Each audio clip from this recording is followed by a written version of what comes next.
Hi mga ka-online viewers, magandang araw po sa inyong lahat. Again, welcome back sa channel ko.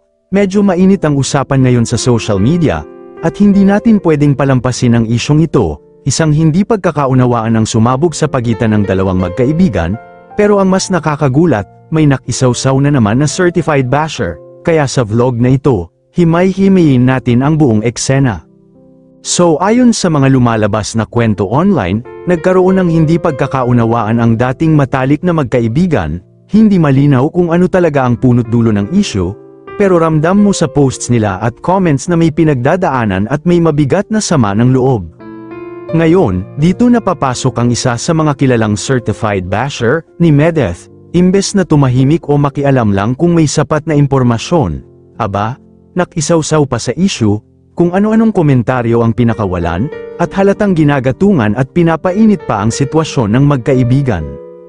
Ang masaklap dito, hindi naman siya directly involved sa issue, wala siyang alam sa tunay na nangyari pero todo bigay ang opinion, nakakalungkot kasi imbes na makatulong, parang lalo pang lumalala ang sigalot sa pagitan ng magkaibigan. Importante na sa panahon ngayon, lalo na kung public figure ang involved, maging maingat tayo sa mga sinasabi natin online, hindi porket trending ang isang issue ay kailangan nating makisawsaw, lalo na kung wala tayong alam sa buong istorya.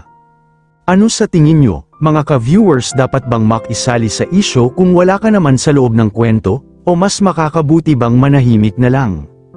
So ang tanong ngayon, dapat pa ba nating paniwalaan ang ganitong klaseng tao?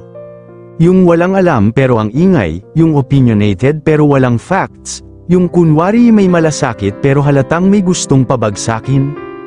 Mga ka-viewers, dapat nating matutunang i-filter kung sino ang credible, at kung sino lang ang sakay sa issue. Kaya panawagan ko sa lahat ng viewers, maging matalino tayong netizens, hindi lahat ng maingay ay may laman, hindi lahat ng viral ay totoo. Kaya mga kaibigan, tandaan, kung hindi ka parte ng problema at wala kang maitutulong, huwag ka na lang makisawsaw. Hindi lahat ng bagay kailangan ng opinion mo. Spread peace not hatred. Sa totoo lang, may tawag talaga sa ganitong mga tao. Number 1, pakialamera, mahilig manghimasok sa gulo na hindi naman sa kanila. Number 2, epoloid, yung laging gustong mapansin, kahit hindi naman kailangan. At syempre, ang modern classic, marites, updated sa lahat ng chika, kahit hindi sila invited sa usapan. Kung gusto nating makatulong sa kapwa, tumigil tayo sa pagiging marites na walang preno, at higit sa lahat, huwag tayong magpagamit sa agenda ng mga taong walang intensyong tumulong kundi manira. Drop your thoughts sa comments, and don't forget to like, share, and subscribe.